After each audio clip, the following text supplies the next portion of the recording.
ایک ایسا ایشو، ایک ایسا بڑا مسئلہ جو آنے والے دنوں میں اسلام آباد اور راولپنڈی کے شہریوں کے لیے خدا نخواستہ عذاب بن سکتا ہے۔ ایک ایسا ایشو کہ جو راول ڈیم کے سپل ویز کو بہت بڑا نقصان پہنچا سکتا ہے۔ آج ہم آپ کو بتائیں گے کہ اسلام آباد کے سب سے بڑے پرانے ڈیم راول ڈیم کو کون کون سے خطرات لاحق ہیں، اور یہ خطرات عام شہریوں کی وجہ سے نہیں بلکہ حکومتی اداروں کی وجہ سے ہیں، اور وہ برابر کے ذمہ دار ہیں۔ اس وقت اگر خدا نخواستہ کوئی بڑا نقصان یا حادثہ ہوتا ہے سپل ویز کو یا راول ڈیم کو، کس قسم کے خطرات لاحق ہیں، ہمارے ساتھ اس ویڈیو کے آخر تک رہیے گا۔ میں آپ کو بتاؤں گا کہ کون کون سے مسئلے درپیش ہیں راول ڈیم کے سپل ویز کو، راول ڈیم کو، شہریوں کو، اور کون کون اس میں ملوث ہے، ذمہ دار ہے، اور ایکشن کیوں نہیں لیا جا رہا۔ راول ڈیم کے بارے میں آپ نے سنا ہوگا کہ جولائی کے اواخر میں ہزاروں کی تعداد میں مچھلیاں یہاں پر مر گئی تھیں، اور بتایا یہی جا رہا تھا کہ کچھ زہریلی چیز یا کچھ زہریلا مواد جو ہے پھینکا گیا، آکسیجن کی کمی بتائی گئی، یا جو ارد گرد کے علاقوں سے آنے والی گندگی کی وجہ سے مچھلیاں مر گئیں، مچھلیاں اٹھا لی گئیں۔ کئی دنوں کے بعد chief commissioner, chairman C D A Islamabad انتظامیہ، انوائرمنٹل پروٹیکشن ایجنسی آئے، جاگے، انہوں نے کچھ نوٹس لیا، مگر پھر نوٹس ملیا ککھ نہ ہلیا، کچھ نہ ہوا، اور اب بھی صورتحال اسی طرح مخدوش ہے۔ مانسون کی بارشیں ہوئی ہیں، کافی زیادہ بارشیں ہوئی ہیں، ڈیم 2 مرتبہ بھر چکا تھا، سپل ویز اس کے کھولے گئے، اور ہزاروں لاکھوں کیوسک جو پانی ہوتا ہے وہ یہاں سے نالے کورنگ کے ذریعے راولپنڈی اور مختلف جگہوں سے ہوتا ہوا پھر یہ بڑے دریاؤں تک پہنچ چکا ہے۔ اچھا، راول ڈیم آج کل بھی خبروں کی زینت بنا ہوا ہے۔ ہماری کوشش یہ ہوتی ہے ہمیشہ کہ ہم نشاندہی کریں اداروں کی طرف، ان کو جگائیں، ان کی رہنمائی کریں جو مسئلے مسائل ہوتے ہیں، اور اس میں ہماری لالچ نہیں بلکہ شہریوں کا بھلا اور عوام کی بھی بھلائی ہوتی ہے اس میں، اور اداروں کی بھی۔ آج ہم آپ کو بتاتے ہیں کہ راول ڈیم کو کس قسم کے خطرات لاحق ہیں، اور سپل ویز کو کون کون سے نقصانات خدا نخواستہ پہنچ سکتے ہیں۔ ہم نے پچھلے دنوں دیکھا کہ پانی بہت زیادہ بہہ رہا ہے اور سپل ویز کھولے گئے ہیں، سائرن بجائے جاتے ہیں، مگر ہوا کیا کہ پانی بہت بڑی مقدار سے جب سپل ویز سے کھل کر یہاں پر آتا ہے نالا کورنگ پر، تو یہاں پر رکاوٹیں کھڑی ہیں۔ ہم نے تحقیقات کی کہ کیا وجوہات ہیں، اتنا پانی اوپر کیوں آتا ہے، کبھی پہلے ہوتا نہیں تھا۔ تو ہم نے دیکھا کہ یہاں پر نالہ کورنگ میں بڑی مقدار میں ملبہ جو ہے تعمیراتی وہ پھینکا جا رہا ہے، اور مٹی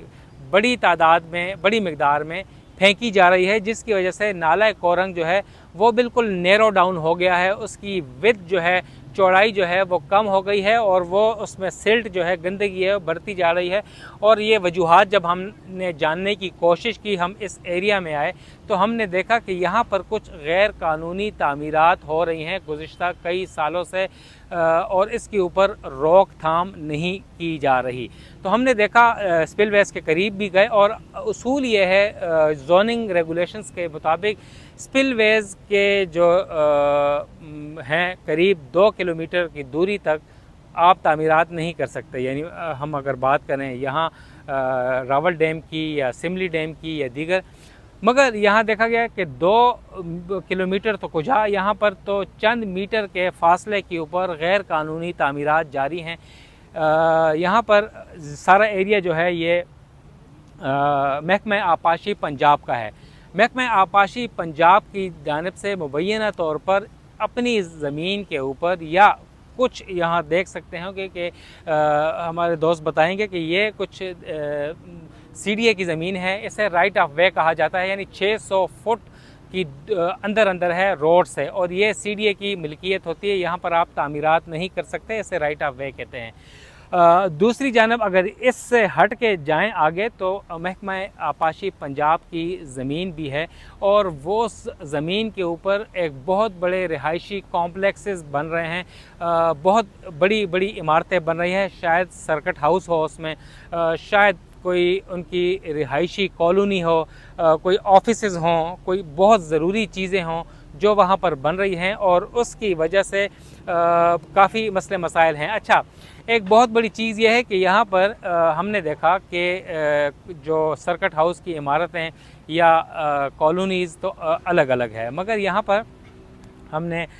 जाके बगौर जायज़ा लिया तो यहाँ पर भैंसों के बाड़े भी बने हुए हैं। शायद अफसरान के लिए यहाँ पर बने होंगे बाड़े और उनको ताज़ा दूध मुयस्सर होता है यहाँ पर। तो बहुत बड़े बड़े जो फ्लैट्स हैं, अपार्टमेंट्स हैं, वो बन रहे हैं, मगर हर किसी का हक़ है बनाएं, उनकी ज़मीन है, हमारी तो नहीं। मगर हमने जानने की कोशिश की, क्योंकि मैं काफ़ी 25 साल से CDA और हाउसिंग सेक्टर करता हूं, तो बाज़ औक़ात मेरा दिल दुखता है जब गैर कानूनी सरगर्मियां देखते हैं, क्योंकि सरकार का नुकसान हो रहा होता है, इदारों का हो रहा होता है, शहरियों का हो रहा होता है। तो हमारी कोशिश होती है कि इसकी निशानदही करें। तो यहाँ पर भैंसों के बाड़े मैंने जैसे आपको बताया, जब इस बारे में जो मैसिव किस्म की इलीगल कंस्ट्रक्शंस हो रही हैं, तो इस बारे में हमने बिल्डिंग कंट्रोल सेक्शन से पूछा और उनका कहना था कि बिल्कुल ज़राए के मुताबिक कुछ ऑफिसर्स थे, उन्होंने नाम न ज़ाहिर करने की शर्त पर बताया है कि वाकई ये गैर कानूनी कंस्ट्रक्शंस हो रही हैं, हमने रुकवाई थी कुछ अर्सा पहले। और अब कौन सी ऐसी नादीदा क़ुव्वतें हैं, शायद हुकूमत पंजाब का एरिया है, महकमा आपाशी का है, तो वही हो सकते हैं,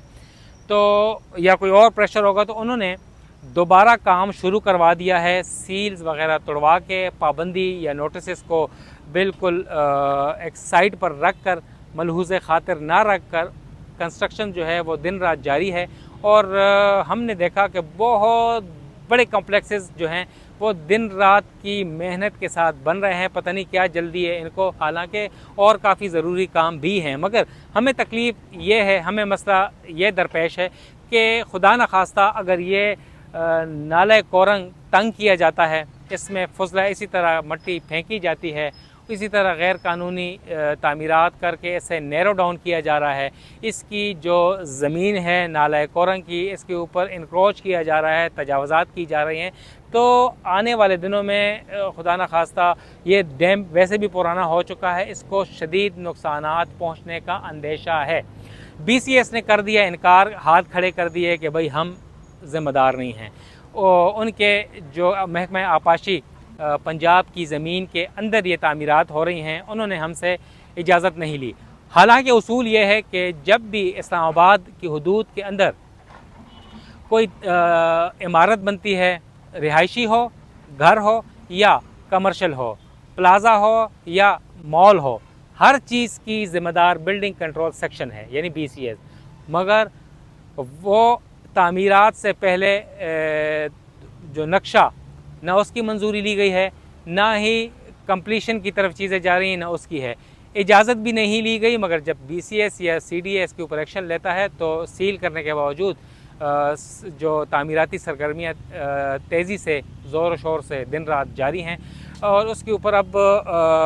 बेबस नज़र आते हैं। इस्लामाबाद का सबसे मजबूत इदारा CDA BCS, बहुत बड़े अफसरान हैं, बड़ी बड़ी मराहत हैं। हालांकि इस्लामाबाद में अगर देखा जाए तो एक गैर कानूनी रेड़ी या छाबड़ी या खोखा भी होता है, या कोई दुकान होती है, या कोई थोड़ी सी दुकान आगे तजावज़ात करते तो उसको उठा लिया जाता है, छोटा सा एक छप्पर बनाया जाता है तो इन्फोर्समेंट वाले तोड़ देते हैं। इन्फोर्समेंट डायरेक्टरेट बहुत बड़ा डायरेक्टरेट है,